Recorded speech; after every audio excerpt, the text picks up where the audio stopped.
and start the recording. Great. Thank you all for joining us, and thank you in particular for Zach for taking time out of his schedule to share a bunch of his experience and knowledge with us. I'm really looking forward to, well, for myself, learning all the things that I've been wrong about, but also just learning a lot in general. For our panel today, we've got myself. For those of you who don't know me, I'm Andy Baker. I'm the board president. We also have Tyson Danielson, who's another of our board members. If you want to give a quick hello, Tyson. Heyo, I'm happy to be here. All right, and our main presenter is going to be Zach Mano. And if you want to give an intro for yourself, Zach. Yeah, so looking on here, it looks like I know many of you, and it looks like we do have some people joining us from around the country, which is great. But just kind of want to highlight that I didn't just pick up a book and start showing up at bike races to try and enforce the rule book. I started racing back at 17. Never really touched track racing, did a lot of road racing, got up, raced as a Cat 2 for many years, even started and ran my own team in Michigan for many years. And that was all while I was an undergrad doing my degree in exercise physiology. And I did that under the fortitude of Stephen McGregor, who is one of the co-authors of Training and Racing with Power Meter, along with Hunter Allen and Andy Coggin. And I actually had to work with them on some of the research I did in undergrad. From there, I went and coached cycling in Aspen for a summer before moving to Seattle. Started working on an ambulance and lost all my training time. And that's how I picked up officiating, just so I could stay involved in the sport. And I was looking through my officiating record over the last 9 years, and it's been about 600 days at bike races in the last 9 years. Mind you, only 6 of those were in 2020 because of the pandemic, obviously. And focused mostly on road and track. And I'm an international commissaire on track racing. I'm an elite national commissaire for road racing. And in the last 9 years, I've worked pretty much every major race you can think of in kind of our hemisphere. I've worked Dairyland, Gila, Redlands, Joe Martin, Sea Otter, Utah, California. I've worked 10 national championships, 3 Nations Cups, 2 World Championships, and most recently I got to be the president of the Continental Championships down in Peru last year. And all of this is to say that there's a lot of depth, there's a lot of talent at our track, because that's my list, and that kind of pales in comparison to some of our other officials here at Marymore, like Dot, James, and Phil. And so if you have our questions, come and ask us. There's a lot of talent at our track, and I think people are largely unaware of that most of the time. And I'm going to do it. I'm going to make a call out here, and I'm going to put him on the spot, even though he can't talk, and he's going to hate me for it. There is another international commissaire on this call, and that is Andrew Paradowski, that many of you may know from T-Town. And so I'm sure he will correct me anywhere I'm wrong. Great to have an audience, isn't it? Thank you, Zach. I'm really excited about this. You're spot on. It is a privilege that I think a lot of our regular racers, folks who've come up racing at the Jerry Baker Memorial Velodrome, maybe don't realize that we're an outlier in terms of most of our regular officials have significant international experience, which is fantastic. I think it raises the quality of course, the officiating, but also the racing as a result of that. And so we're lucky to have you, and we appreciate you sharing time in the off season too. We're starting to ramp up right now. Yeah, off season, it's a thing. Off season. This is where the rules change, and we have to reread the rule books and make sure that we know what the current rules are going to be coming this season. And I'll say with that in mind, I don't know, can we do reactions on here? I don't really know, but who here has actually read the rule book?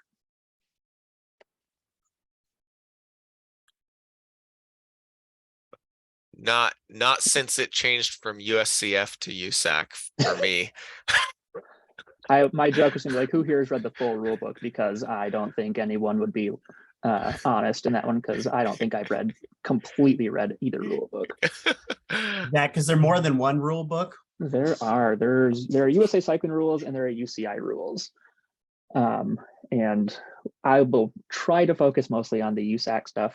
I will say that every once in a while I get confused between. I have to remember which set of rules I have in my head. They are largely the same, but they do change from time to time.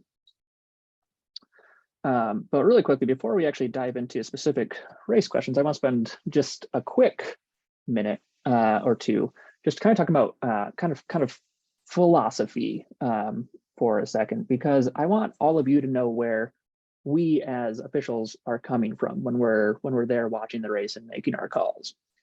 And I will start with, there is a difference between knowing the rule and understanding the rule. And so my question is, how many of you have read the rule book? The question is, how many of you understand the rule that you're reading? And so a one sentence history lesson is that the Swiss Court for Arbitration of Sport many years ago established a ruling, and they said that athletes are entitled to fair decisions, but not necessarily correct decisions. Keep that one in mind, because rules are generally written in black and white, and they're written fairly objective, but interpretation of those rules is very, very gray. And if we actually tried to call every single rule in the rule book on every night, no one would ever race, or races would last all night and they would never end because we'd keep getting delays. And so the rule book is a living document. And both the rule book and enforcement of rules changes and evolves over time. And I just lost my spot. Yeah, it evolves over time. And so there are different rules that officials have. One for like judging is pretty objective. It's what's the order across the line. It's pretty black and white for the most part. But actually being a referee and watching all the riders out there is a life in kind of the gray. And our officiating philosophy is that lens through which rules are understood and applied. And that philosophy is our way to manage that gray area. And though there are different officials out there, philosophies are a little different. There are commonly held views when we're watching races and making calls. And the two big ones are, did it affect the outcome of the race? And was it unsafe? And I will say enforcement scales with field category. So the way that Cat 4 race is called is absolutely not the same as a race that will be called like the pros at the national championships. And so experience of the riders matter and will influence how we enforce and how we make calls. And rules are largely, and the last thing I'll say is rules are based on safety and fairness, but enforcement and calls of rules are based on safety, fairness, and being witnessed. This is always the fun one. If we don't see something, it's very difficult to call it. And so I'm not going to spend an hour talking philosophy. I absolutely could. If you ever want to chat with me about it, look me up, text me, be happy to do it. But I will just put that out there as kind of the basis of where we operate from. So we can dig into questions from here. Alrighty. Thank you, Zach. So a number of you, and I don't know who submitted what question, but a number of you submitted questions beforehand. If you have questions as we're going along, as we said, please put them into the chat. But we're gonna throw some of those questions that you all asked towards Zach and see what he's got to say about them. We got a number of questions about sprint engagement rules, and I think which is good because I think there's a lot to dig into here. It's one of the things that we hammer in at the track class level and continue on up. So the first one was a question of just wanting to know more about when the sprint is engaged. And Zach, I was wondering if you could give sort of what the rule book tells us about that, and then maybe we could show a couple clips and you can tell us how you interpret that. So the rule book, and I'll throw rules for anyone that's taking notes. I put some specific rule numbers down in my notes ahead of time, but 2F8 is from the USA Cycling rule book, tells you about sprinting, and that's riders moving at or near full speed. That's when the sprint is engaged, and again, it's contextual. It's what looks like full speed, because full speed for the world-class sprinter at a UCI race, and full speed for the 65 plus category at a world champ or at the Masters World Championships, the speeds are going to be very, very different. And so it's when they look like they're going hard. That's pretty much when the sprint's engaged. So for our any beginner riders that are on the call, that's a little different than what we tell them, right? We do have a rule that isn't in the rule book that we say as soon as the bell rings, the sprint rules are engaged. What does it mean that the sprint? So when the sprint is engaged, what does that mean from a rules standpoint? When a sprint's engaged, we're focused. Those lines on the track help us make our calls, and that's largely what we're looking at. And sprint rules being engaged. If you are in the lane, unless you have plenty of room, you can't exit the lane. You can't move up track into someone else. If you're coming around the rider that's in the lane, you can't drop into them or move down into the lane while somebody is there. So those are the specific rules, but I will say regardless of your speed, and regardless if sprint rules are engaged or not, general rules are always going to apply to racing. And so any abrupt lateral movement that might result in a crash or intentionally impeding another rider, those are bad. That's going to get called. We want to look for we want to see smooth, fluid motions. If there's someone if you're in the lane and there's someone to your right, you can't exit the lane. That's just very simple. And you should never enter the lane if someone is there. You can't try and force somebody to move. Awesome. All right, I've got a quick clip that I'm going to try and share here. Bear with me for a moment and see if I can fire up my screen share. It ought to work with audio as well, but if it's not, please let me know. And while you're pulling that up, I'll say Dat threw a really good comment in there. And the other aspect that we really look at is overlap of wheels. You need to have a clear lead, means that you are not overlapping the rider that you're passing. And at 16 to go at $50 to lead the lap. At 16 to go, $50 to lead the lap. $50 to lead the lap. As number 23, Carl Hofer, is in a great spot to challenge for the cash. Why not keep rolling? The field not looking too anxious about this. The red getting away a little bit here. All right, so that was real brief. I figured I'd throw that in just because since we got Tyson on the call here. What we saw there is you can see I'm gonna interrupt for a quick second. Yeah. Is this super choppy for anyone else? Because it's very choppy for me. How is that coming through?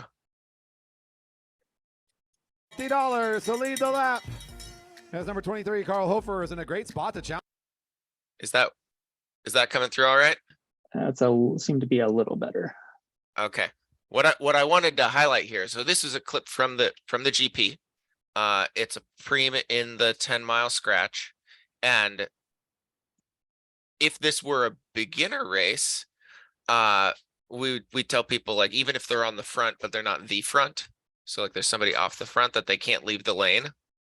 But that we've got Tyson here, who's on the front but not the front, but isn't going for the preem. And so I was wondering, Zach, what are the things that make it okay for him to pull out of the sprint lane instead of staying in it? How do you interpret the dynamic there of why is it okay what he does here, and how would it be different? Like what would make that different? So if there had been anyone overlapping his rear wheel or just to his right when he exits the lane here, that's likely would result in some sort of call. I'll say even in Hopper up front, technically, he's in the lead. You'd expect him to be down in the lane. With a clear lead, you can be all over the track if you want. If it's unsafe, we're going to call you on it. But as long as you are not affecting other riders or causing a crash or overlapping wheels and taking people down, it's okay. It's largely going to be, did it affect anyone else? Or was it just completely unsafe? Those are largely what we're looking at.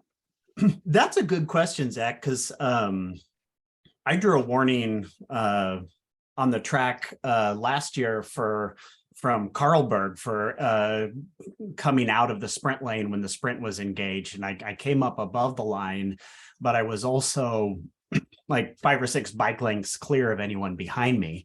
And I took that as a Tyson hold your line better learning experience. But would that be called differently in a bunch coming in on a sprint versus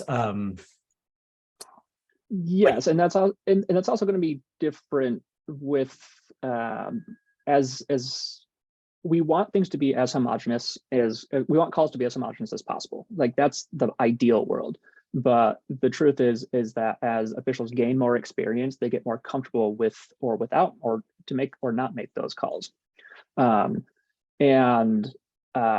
to, I don't think Carlberg's here. I don't want to call him out, but Carlberg is a relatively inexperienced official, great experience, most experience in racing, but not necessarily to like making those calls. And I'm not going to say his call was right or wrong. I was not there. I do not have the context. Yep. And that's a massive one, is making sure you have the context of what happened. So I will never question someone's call if I was not around. Well, yeah, no, and I don't mean to put Andrew on blast at all. I was just curious, just because I didn't question that at all, because I was like, yeah, I realized I just lost my line and was super excited pedaling my bike as hard as I could. Yeah.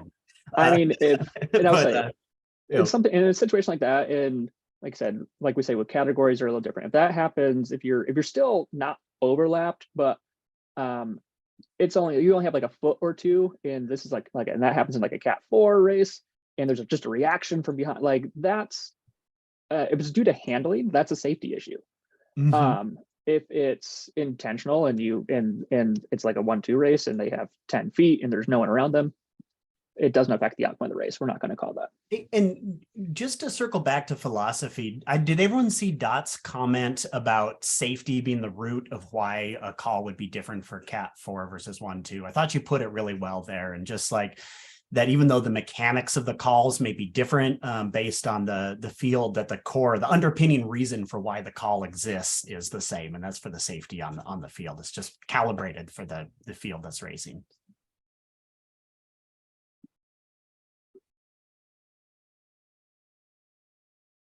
All right. So we got another question related to this topic, because there's a lot of different permutations here, and that's how does this work in races where every lap is a sprint, like a tempo or an elimination or a mullet? And thank you to whoever wrote in and mentioned the mullet, much appreciated.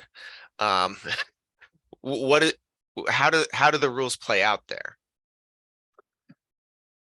So I won't hammer this point over and over, but I will say in every event, the general rules will apply, right?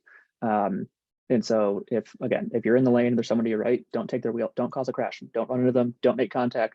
But when, for something like a tempo or elimination, and we'll circle back to elimination a little bit, elimination is unique. Like a points race or a tempo, we will be most strict at watching behavior in the final 200 meters of the lap that we are about to score. And it will almost always circle back to, was it unsafe?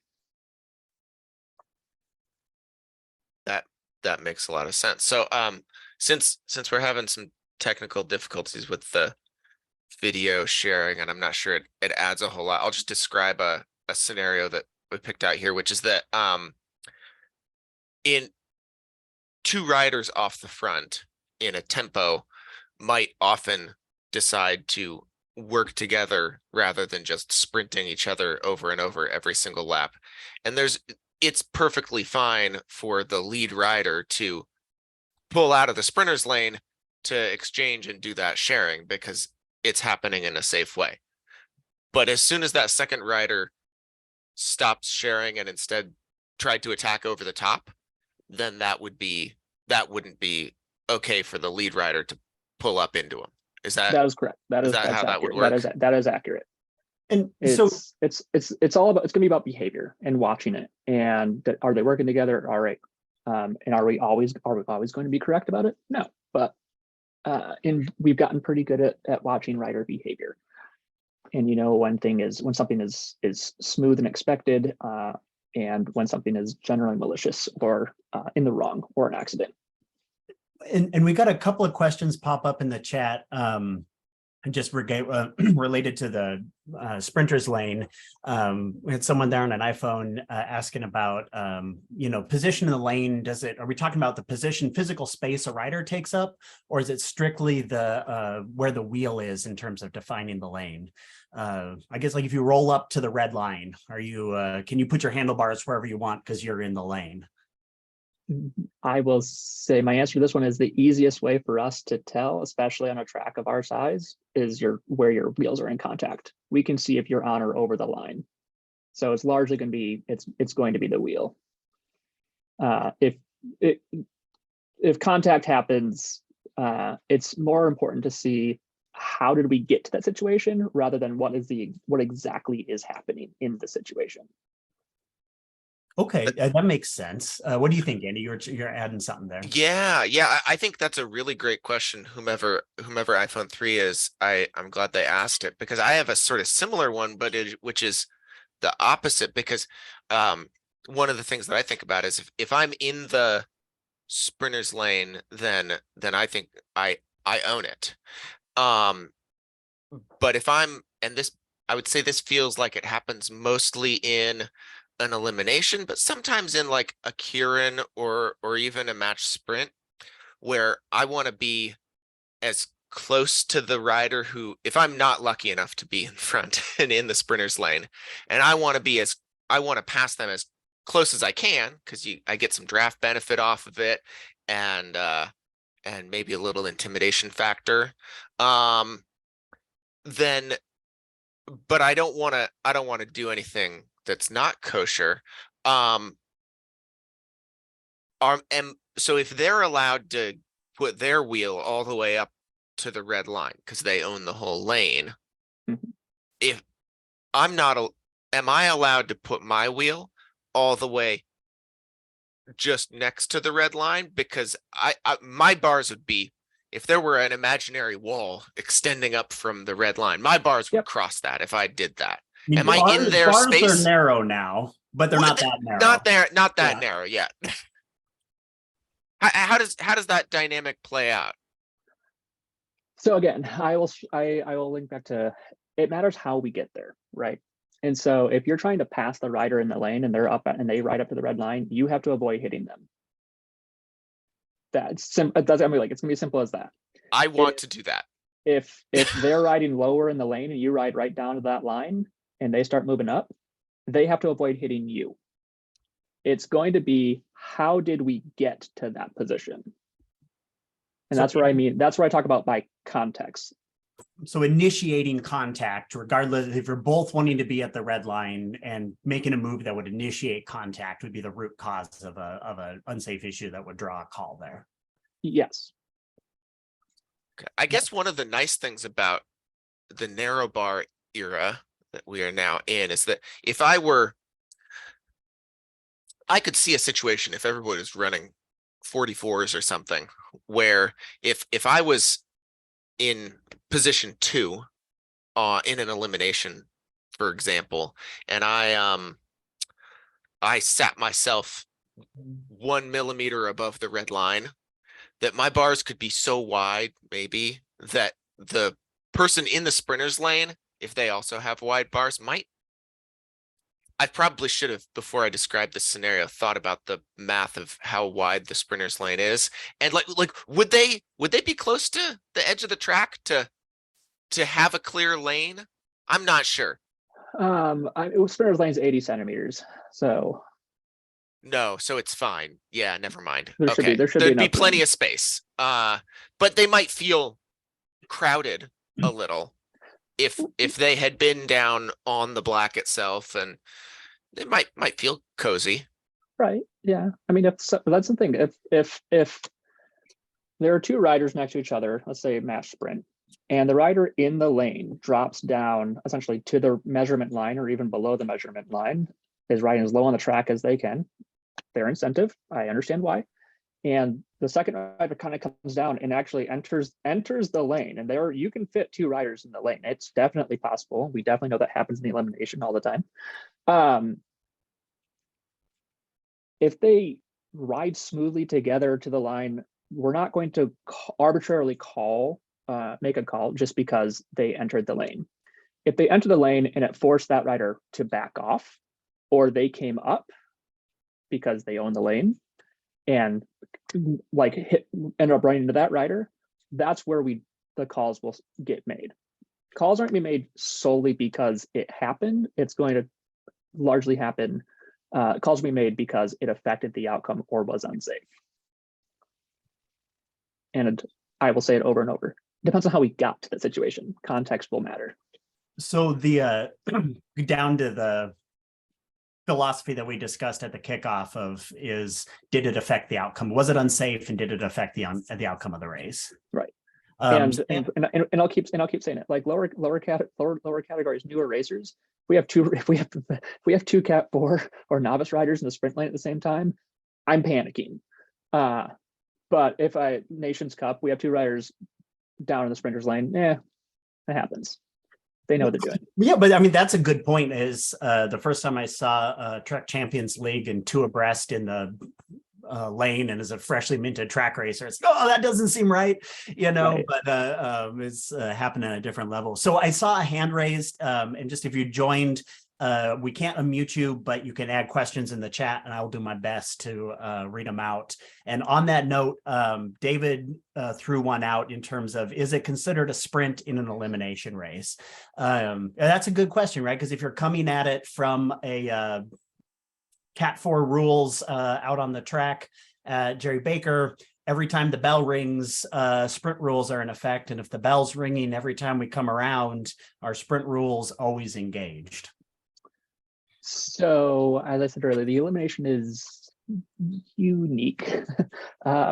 It's my favorite race to watch when I'm not in charge. It is my least favorite race to manage when I'm in charge, because there's so much that can happen. And what I will say is the sprint engaged? You're going to hate me for being ambiguous on this. I'm not going to say yes or no. Nowhere in the rule book does it say like sprint rules are engaged. What I will say is the action at the front or the back of the field more important? It's really hard to see every action when everyone's that close together. And we all have limited attention. We try to watch everything, but we are human. And so we focus where there's going to be an immediate impact on the race. So when everyone's grouped so tightly, rider reactions, abrupt motions, that's what's going to draw our eye. Otherwise, we're largely focused on what's happening at the back and making sure we make the right call and the right riders eliminated.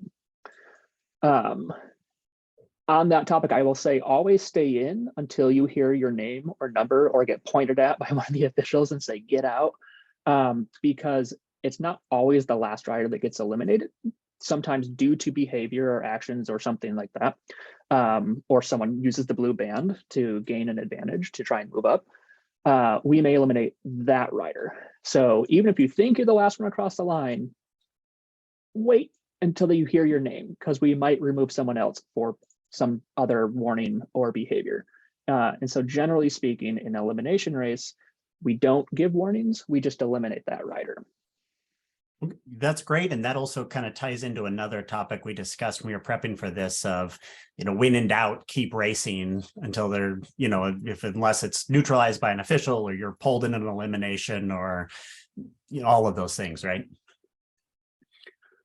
There was another question popped up in the chat. It says, just back to the ownership of the lane. It says, when overtaking someone in the sprinter's lane, if you're coming with momentum and your back wheel is in front of their front wheel while passing, why is there a risk of relegation? So it's a question, as I'm understanding this question, it's coming past someone and then dropping down to take ownership of the lane.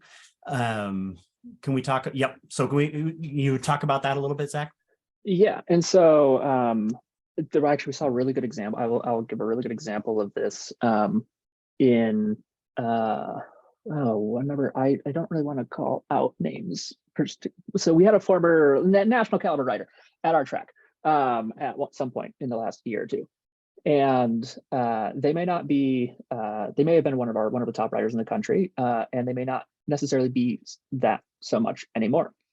And so when they're passing and coming in, if there's a clear speed differential and they enter the lane and there might be a little bit of overlap, but again, this is where experience comes in. If that rider's kind of like, if that gap just grows and it didn't impede, that second rider doesn't slow down, and there's not a massive shift in their riding style or abrupt motion, if everything is smooth and the gap keeps growing, we're fine.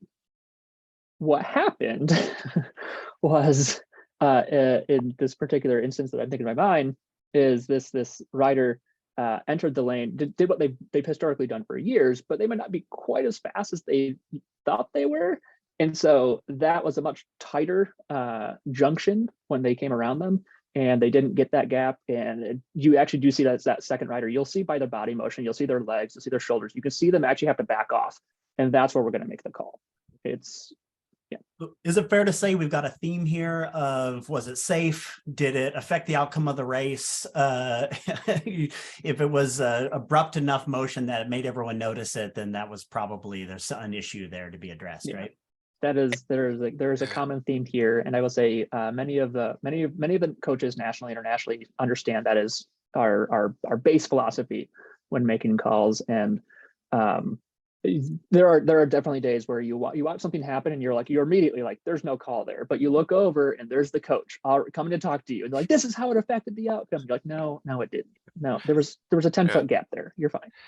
And as a racer and as a organizer and somebody who doesn't want to see having to give any work to our EMTs and that sort of thing, the thing that when I'm looking at that is sometimes even if the overtaking rider is right, that they have enough momentum and they are going fast enough, if it's abrupt enough that it causes the rider who is being overtaken to react suddenly, that can be unsafe, even if it's even in and of itself, right? So and that can come down to, you could do the exact same move with the exact same physics involved of what the speed differential is, but depending on who that rider is, if doing that to them makes them react more dramatically, it has the potential to be more unsafe, and I would think have more potential to get called in that case. Is that right? Yeah, so small motions before big motions, and we want to see smooth riding. Jerky, abrupt motions that draw our attention are more likely to be scrutinized. I'm not going to say draw a call, but scrutinized. So I don't know, Andy, if you want to try again with the clip or not, but Jack, is there anything that you shouldn't do when you're in the sprinter's lane? Like, you're in the lane, you're sprinting. I was one that we had called out on the let me try playing this clip, see if it goes. You'll set this up better than I will. Yeah. This is a clip from our most recent Grand Prix from a Kieran, and let's see if we can see if this is too choppy.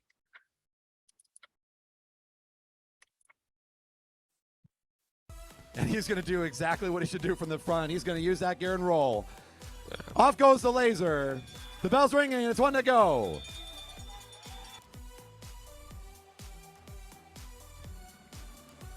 Here comes Guy McClintock, picking up the pace down the back straight, finding his stride, and brings with him the rest. We got a nice bunch group of 5. Here comes Dylan Gonzalez to try to open up his space a bit more.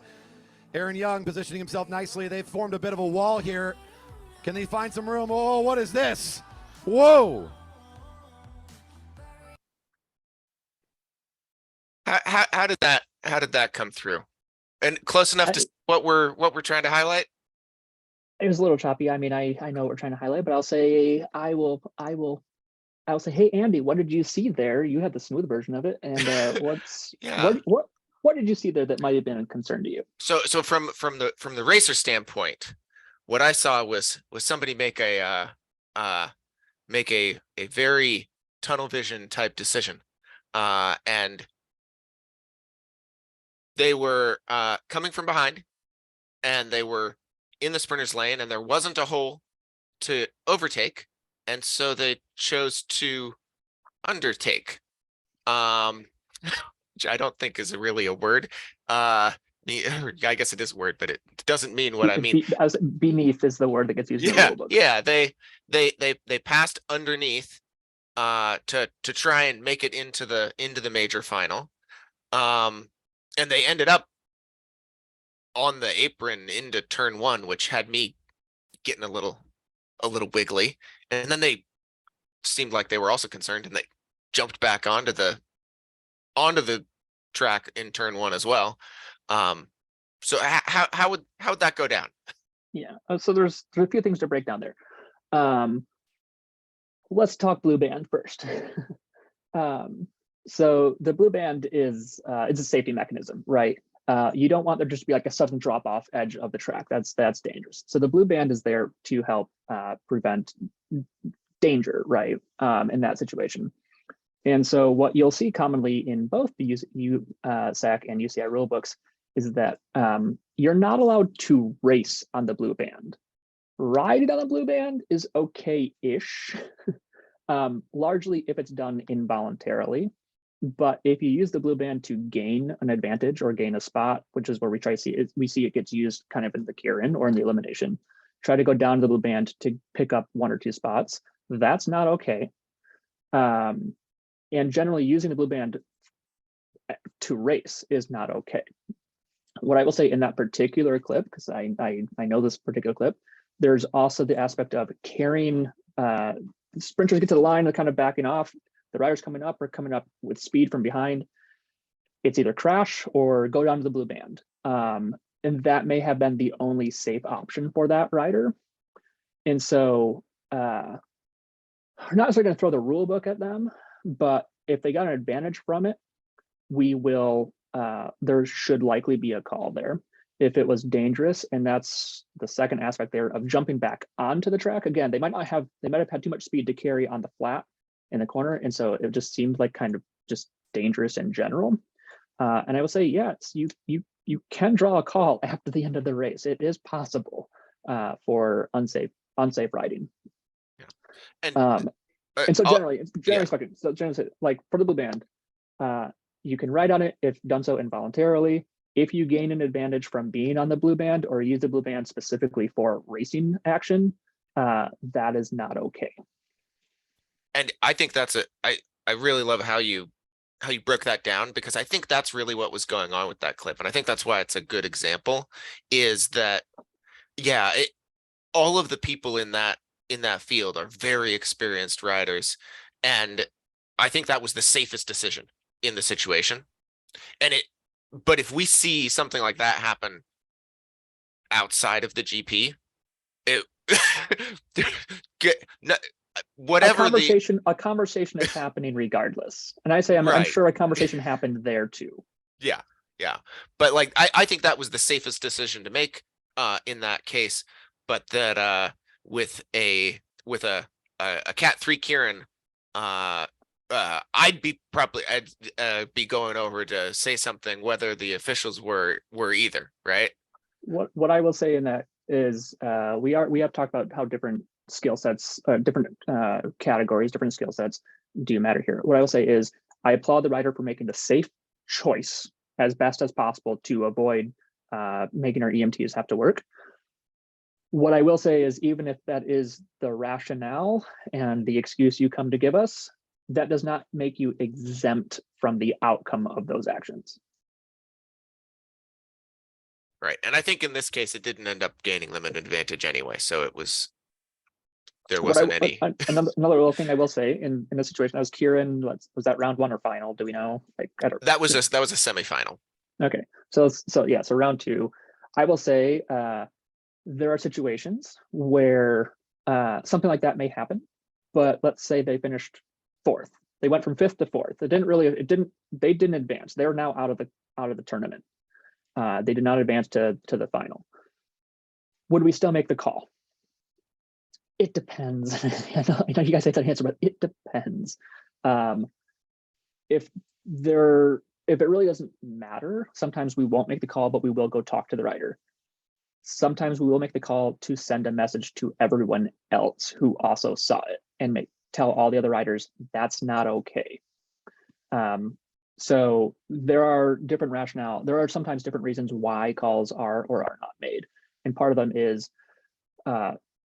if they're not advancing, is it insult to injury to warn or relegate a rider who's already out of the competition? Things like this do go through our heads. I appreciate you adding that context. I think that's maybe, I know this is a little bit out of order, but I think that is a good moment to pause and mention that for any of you who didn't attend our all member meeting or who haven't read through the materials that got published after that, you may or may not have heard we are implementing a rider demerit or points system, the bad kind of points, not the good kind of points related to racing infractions. And this is one where I think in the past, in a situation like that at the GP where it is ultimately it was somebody making the safest choice that they were left with, and it wasn't really relevant to the outcome of anything in the tournament going on, it's kind of moot. But if there are safety issues, then those are things that we are asking the officials to, we are looking for maybe adding that salt to the wound, because we are trying to do a clearer job of tracking safety related infractions over the course of the season and having some penalties that are more significant associated with that, for riders who are consistently creating safety issues instead of learning from their from the calls that they and discussions that are had that way. We can talk a little bit more about those if there are questions that or clarification that people want on that, but I just wanted to pepper that in since it seemed relevant to yeah, piece. no, excellent. Thanks, Andy. And there was a little bit of discussion in the chat. I don't know if everyone has seen that or not, but Dot was reiterating the point about, advantage gained, safe and affecting the outcome of the race. And Catherine asked if a lead rider comes up and causes a crash in the middle of the pack, does that disturb the outcome? So I guess my Catherine could correct me if I'm wrong. I understand the context of the question is like the lead rider does something that kind of cascades and causes a crash in the middle of the field because the lead rider wouldn't be in the middle of the field. In that situation, again, I've said it a couple times, how do we get to the situation? And this is another thing that happens also in elimination. Sometimes when we remove riders from the middle of the field, sometimes people would be like, oh, that rider was on the blue band when they hit the line. And I was like, yes, but it was because a rider, 2 riders to their right moved down and pushed them down and out. And so we will, again, it's difficult when in fields, it's hard to see every action, but if we can track an action that causes something like that cascades and causes issues, we will try to make a call. Yeah. If we can be sure of what happened. So zooming up one level, calls don't just happen for things that happen in the final 200 meters or 400 meters of the race. Unsafe things that happen 10 laps from the finish it doesn't have to be in the sprint to draw Correct. to merit Correct. a call. It could be just unsafe enough as a discrete thing. Who knows how it will affect the outcome of the race? That thing by itself was unsafe, and that's enough. It doesn't need to Yes. check Yes. all 3 boxes. Correct. Yeah, or I mean, well, it's fair to say it's a hierarchy, right? The first and foremost is, was it unsafe? And Right. did it affect the outcome of the race is the third one we get to. So doing something unsafe meets the criteria in and of itself. So that's when we're talking about like that specific Kieran example where it wasn't awesome to move up on the blue band, but if that was the least unsafe option, whether that would be a warning or a relegation or how it would be handled from a call. But if that was an unsafe move, that would have met their criterion, even if it hadn't affected the Kieran bracket moving forward. Yes, and I'll say, and Dot early on put in the chat that as officials, we're always happy if you come and ask us questions, come and ask us why or why not. We are always happy to explain our rationale. We should always be able to defend a call or non-call, and we're happy to explain that to anyone who's curious. And also put in a great comment about what happens just past the line is also very, very relevant. And I mentioned a few minutes ago, yes, you can still get a warning or a call for what happens after the line. And this happens frequently in sprints, whether it's match sprint, whether it's a sprint for points. Actually, where I think I've seen the example that's in my head are right after points sprints in the points race. And the rider who's down the lane, if you have a gap and you go into turn 1 and you kind of just go up track to drop back in the rotation, perfectly fine. If you do that and there are riders to your right and you take someone to the rail, we will call it. And we have like it's just dangerous riding. And although you're past the line, sprint's not engaged, anything, it is still that aspect of safety. If you left the lane, it's an abrupt motion, you took someone that could have caused a crash. If they react in time, they're fine, but that could cascade up and take someone out at the rail. And so it's going to be about safety. And I would say that's the one where we see it frequently is if you come across the line after a points race, stay down until you know for sure you have room to exit. Yep, that's because we have people who are gassed and we have different speeds coming across the line. And yeah, I've made a mistake there. I've done that one. I think a lot of people have. Yeah. It happens for sure. Yeah, but it has been the cause of some of our scariest crashes at the track. And so it is something that we are trying to hammer home even harder with new classes and new riders, that there's no swinging up after the end. You can definitely slow down enough to exit the track in time, especially if you're on the gear limited gears. You don't need the banking to slow down enough. Well, and you'll just speed back up when you go down the banking out of the corner too anyways. Zach, did you have something else to add on the sprint? There's a question popped up in the chat, and it maybe would mark a segue from sprint lane, sprint rules engaged. But was there anything else you wanted to cover on? The only thing, just because I just want to touch on it briefly, very quickly, is about the new demerit system that the track worked with USA Cycling to implement, and we as the officials will be tracking and implementing that.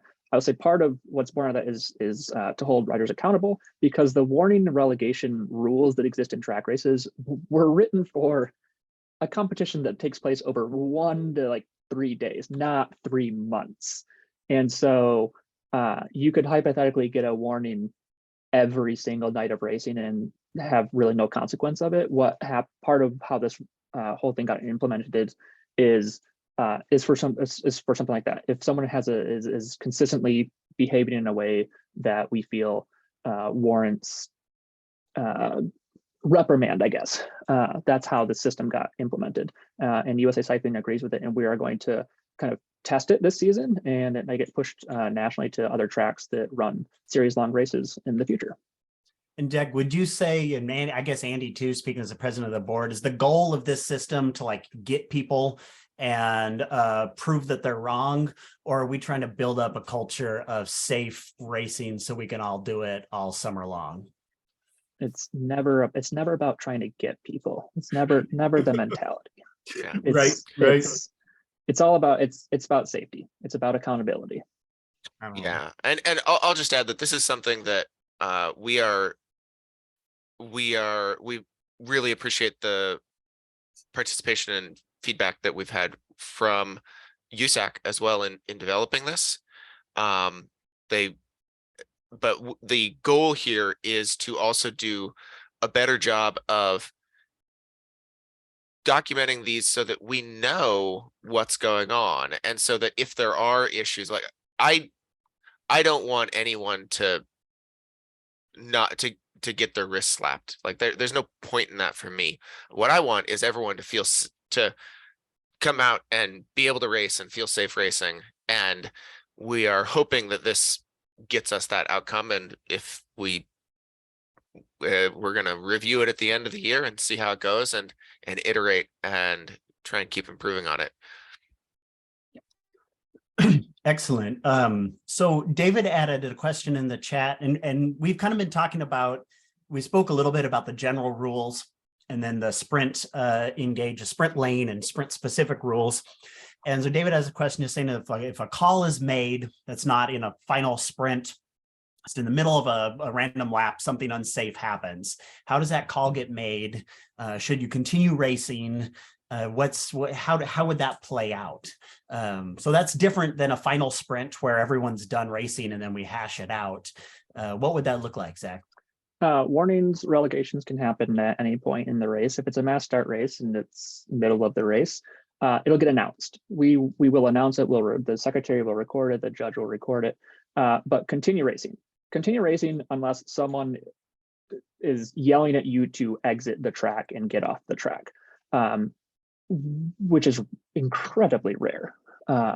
Warnings and relegations happen, and they should be announced by the announcer, preferably in a spot of the track where the riders will likely hear it, but we also understand it gets loud in there. It's hard to hear everything that's going on.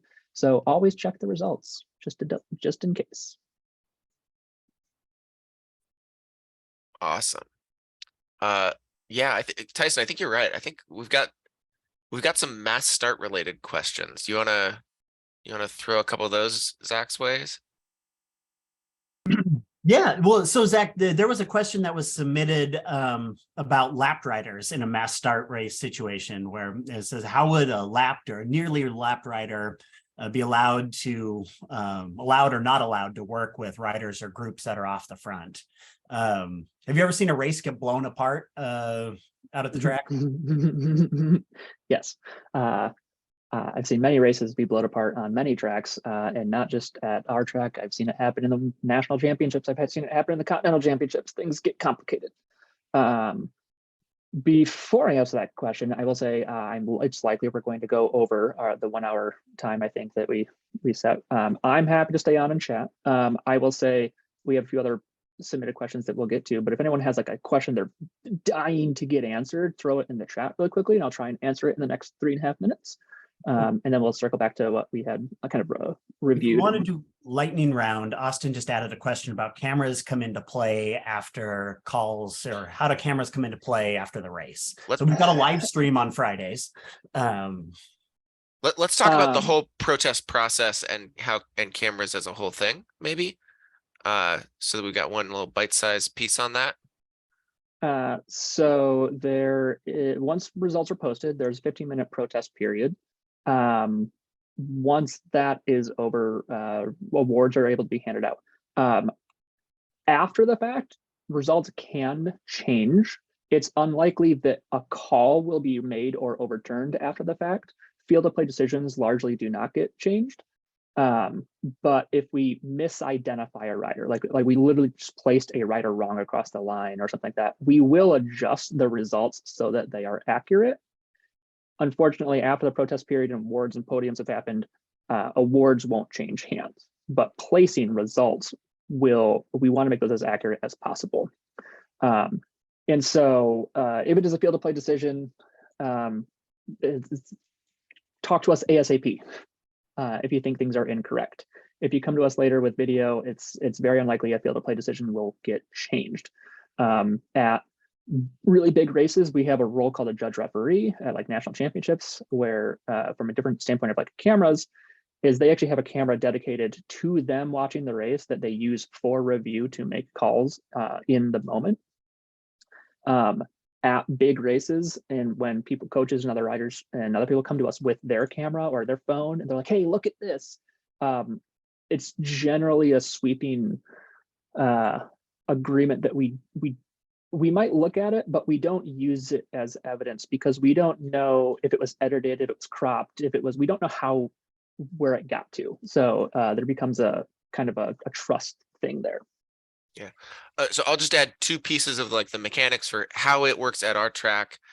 We recognize that we ask a lot of our officials. They are not just sitting around twiddling their thumbs after the results of each race get announced, waiting for you to come and talk to them. They are actually working on scoring the next race and paying attention to the next race. And we wouldn't have it any other way. And so what we ask is for the protest period is from when your final race of the night results get announced, you got a 15-minute window to come and bring any issues for any of the races that happen that night, just because we can't accommodate distracting or interrupting the officials from what's going on. Now, if it's a multi-heat event like a Kieran, don't wait until after the final happened to protest what happened in one of the heats. That doesn't make any sense. But then we do have a provision for if there is something from a video standpoint, as Zach said, it needs to be from our live stream, not from you were filming something. And it only applies to upgrade points, season points. And really what it's for is a recognition that, hey, we got a lot of people racing in the same kits, and sometimes numbers are hard to read, and sometimes a number will get misread, or somebody will get miscalled as being their teammate. And that's the kind of thing, Jerry Baker Jr.'s. That's the kind of thing that is designed for. It is not for relitigating any field of play decisions. It is not for relitigating the actual order of call. So it's for mistaken identity type things. And the provisions for how to do that are posted on our results page on velodrome.org. So if you have any questions, you can check that out there. And though field of play decisions likely will not be overturned, still feel free to come chat with us. We're happy to talk with you and hear you out.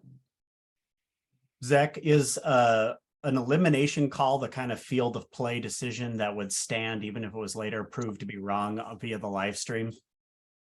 Unfortunately, yes. The call in an elimination race is final. We try our hardest to be accurate, and we don't have time to use a camera and review it, and so it has to be an immediate decision by the judge on the line. And we're not flawless. That being said, the problem is if it is wrong, we don't know how that's going to affect every subsequent elimination.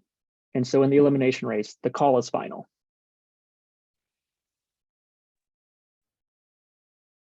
Excellent. I don't see any other lightning round questions in the chat, and we still have much of our constituency here. Should we work on quickly moving through some of the submitted mass start questions? Sure. Riders off the back. You can't work with riders off the front. You are not allowed to lead. You're not allowed to help the riders off the front. If you are off the back and you get caught by the leader or the leaders, you are perfectly capable and happy to sit on. You can't help them. And so what I will say is if you are in the rotation, you are likely to get in trouble, even if you are pulling off immediately when you get to the front. The best option is to sit at the back, and when that rider's coming back, you go up track, you just keep dropping onto the riders as they do their rotation and just sit at the back. That's the best option for you. But riders off the back are not allowed to work with or help the riders off the front, but you can get dragged back to the field by sitting on. So maybe a tie into that, team tactics at the track. I've heard about collusion, and there was a I don't understand that word all the time as it pertains to track cycling. And there's a question that was submitted that says, what's okay and what isn't in terms of team tactics? There might be a time when it looks like a person on the front's intentionally letting a teammate go up the road, so to speak, but in reality, the person just doesn't have the fitness to keep the chase going. Can they stay where they are and let others behind come around? Yeah, that's fine. I've also heard of a collusion, which is funny to a few people. So if I'm not mistaken, collusion was largely a rule that was written back at a time where essentially we had one rider from each country. Like that's why it's in the UCI rules. You don't have teammates, is how the collusion rule kind of was originally developed. But there are teammates, and teamwork's going to happen. But you can't block for your team. You can't interfere with the chase. If you let that gap form because you just don't have the fitness and you immediately get off the front, that's okay. If the rider trying to come around you to chase and you start moving up track to impede their progress and intentionally try to block them, that's collusion. That's interfering. That's unsafe riding. There are a number of different ways we can call it. We'll largely call it for unsafe riding over collusion, but you can't interfere with other riders trying to chase to help your teammate. If a gap forms, go around them.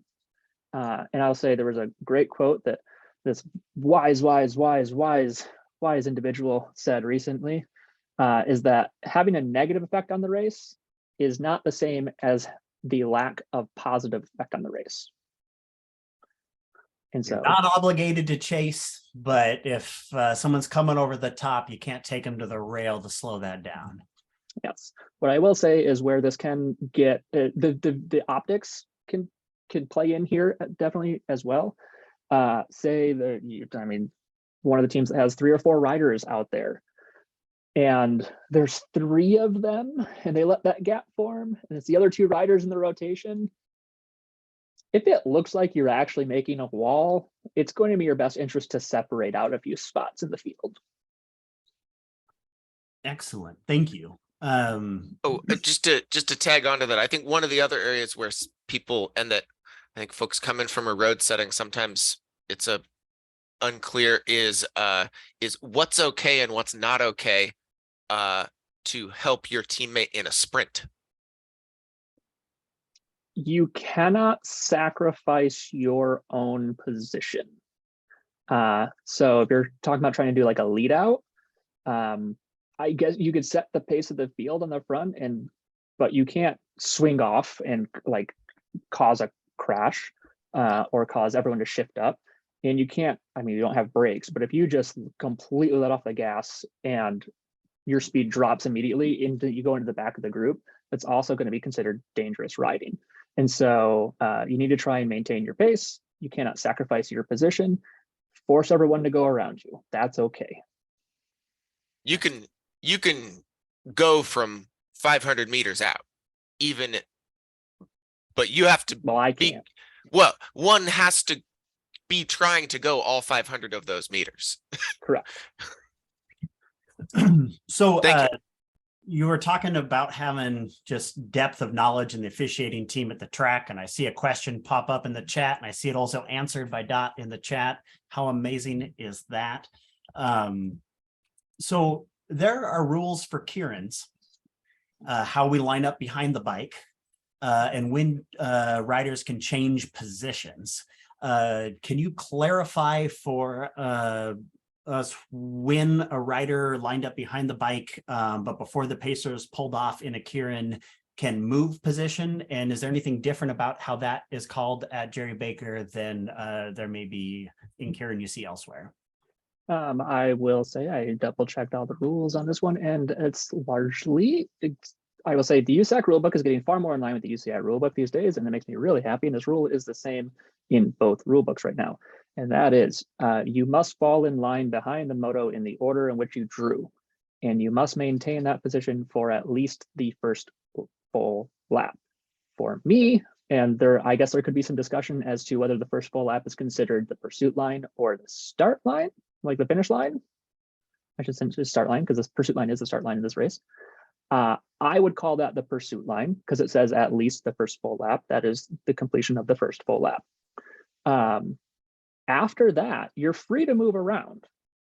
However, if you move up track to shift positions and that no one takes that position from you, you are obligated to go back to it. And all riders must stay immediately behind the moto. You can't let massive gaps form. That will result in the race stoppage and you being eliminated. Is there a guideline between what constitutes rush room and what constitutes a massive gap? Officially, not yet. Asking for a friend. Is Chris Hoy being consulted on this? This is a question. This is a question that that pops up, and we do a lot of thought experiments amongst the race officials, locally, nationally, internationally, about this exact scenario. And say, example, you're running a Kieran on like a 166 or a 200, a short track, and you have 6 riders, and you say the limit is say like 15 meters. Well, 6 riders, 15 meters, each rider does 15 meters. You're now taking up the entire track. That's not the spirit of the rule. That's not the purpose of the race. And so again, feel the race, what feels right. And generally speaking, we say a bike length is okay. Anything more than that is where we start getting, should we call it? Excellent. Now, we talked about UCI rules and USAC rules and how they are similar and also different. I heard there was a UCI rule about number pockets. Where did you hear that? Oh, from the questions that were pre-submitted. It says, what rules Twitter will be used for numbers / pockets this year? I will say this is a question that pops up largely because I know last year, going into it was the tour, right? Going to the tour, that the UCI sent a letter to the teams asking, not telling, asking them to not use number pockets and to pin their numbers on. And there was fear that that would turn into an actual rule. As far as I know, as of this weekend, unless I missed it somewhere, as written in both rule books, number pockets are allowed. The rule here is that numbers must be placed in a way that's visible in your racing position. And there are penalties, if you look in section 8 and everything, about how numbers being poorly positioned or covered. And there are penalties for that, fines and relegations. What I will say is it has to be visible, clearly visible and readable. Where the most common one here is long hair. Anyone that has long hair, ponytails that cover the number, that makes it impossible for us to score. On the topic of number pockets, because we see this in track all the time, as of right now, as far as I know, they are allowed, but it is your responsibility as the rider to make sure that it is clearly readable. And we're not going to tolerate excuses like, oh, it was fine when I put it on. When riders take their jerseys on and off and up and down, it tends to crumple down and fold down into the bottom of the pocket. It is your responsibility to check every single time you put that skin suit on or pull it up that that number is clearly visible. And please do not cut, fold, overlap numbers and things like that, because that white area around the number is actually crucial for both our eyes and the camera to actually be able to read that number. And if you have never tried, come up and score. You'll understand what I mean. So don't cut, fold, overlap, minimize the number. We need that white area. If we can't read it, you're not going to get scored. So please check the results immediately. We will fix this later if you can demonstrate to us that it is indeed you. And I personally think it'd be a great rule for us to have at the track that if you can't read your number and we can't score you, you are required to come score the next race up in the stand. We're gonna take that one under advisement, Zach. I like the idea, although if they're scoring my race, I'm not sure if I want to beat that drum too hard. I will also add that we know that one of the challenges last season was, especially on Madison nights, with people running their numbers in as I don't know if it's actually arrow or if they just we saw people doing it, and so we started copying them, whether it was arrow or not, of like all the way down my leg, numbers like bottom of my hip positioning. That it gets really confusing because the Madison jerseys have numbers on them, and then you've got two separate sets of numbers showing, and that we want numbers to be further up so they are fully covered if you have a Madison jersey over it. So it's like not all the way down on your butt. Want the numbers up on your side. That is like higher up on the back, so if you have more, they're not folded and curved. It just makes it clearly easier to read. What I will say is, and I agree, like try not to have duplicate numbers, two sets of numbers, so we know exactly which one to read. It's less of a problem in the Madison at our track specifically, because we usually don't have a ton of riders out there, but we're going to change that this year. We're going to change that. We don't want to differentiate between two sets of numbers on a single rider. That sounds fair to me. We're closing in on our pre-submitted questions here, and I want to make sure we address them for everyone. Even if maybe we lost somebody, they can check it out on the YouTube. So we had a question about says hand position rules have been a hot topic in UCI road races, and asking about what the official rules are and how they'll be enforced at Jerry Baker in 2023 in terms of how you place your hands on your bars.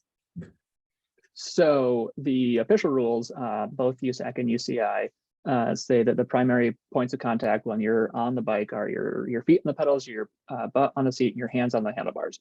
So we don't allow the pause positions is what has been deemed. What I will say is there is an additional rule in track racing, and that is you must have one hand on your handlebars at all times. And so keep your hands on the bars, stay in control of the bike. I'll leave it at that. Do not rest on your elbows. Okay, I like it. That sounds pretty straightforward. And the last one I got here that we haven't covered yet, Andy, correct me if we skipped around, but I think we've covered just if I see something unsafe or illegal, what do I do? Do I throw one of my hands up and yell when I come by the tower? What's the move here? So I will say there is a UCI rule. It is not in the USAC book yet. And I can't remember the exact rule. I can't remember exactly how it's worded, but it's something to the degree of a rider cannot have a race stopped for an infraction of which they feel they are the victim. That's what this is a fun one of, like, what's the rule say versus what's the rule mean. That's the wording of the rule. What that means is keep racing, race your bike. As we've alluded to and actually explicitly stated, a lot of calls are made. If it's not a safety thing, it's did it affect the outcome of the race? If you do not keep racing, we do not know if it affected the outcome of the race. That's the simple way. Most like I like the NHL, National Hockey League, they have an embellishment penalty. If you try to draw a call, you're the one that gets penalized. That's kind of what this rule is about. We don't want you making a big scene about it out there on the track. Finish the race your hardest, do your best, come talk to us immediately. All right. Yeah, I'll say as a racer, especially if what you're concerned about is really close action, we do not want to see your hands come off the bars. I mean, just practically speaking, from a safety standpoint, our officials are great. They're gonna see what's going on.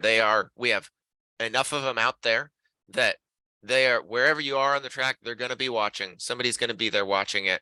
And you don't need to make a situation potentially more dangerous by taking your hands off the bars to call attention to it. We're going to know. Excellent. I think that covers our pre-submitted questions and also the bullet points that we had outlined as a group to discuss. Zach, was there anything else that you wanted to address here while we are live and official and recording? Just as always, I'm making my pitch.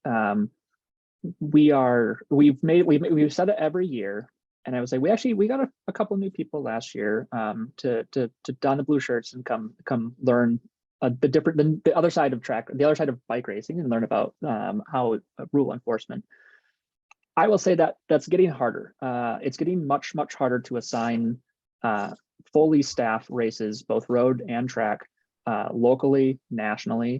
Our numbers are down pretty badly, and so I beg, sorry, I don't want to say it, but I beg, please consider becoming a USA Cycling official. And we're not looking for people to work all the time. If you can work one track race every 3 or 4 weeks, that's fine. Every little bit helps. And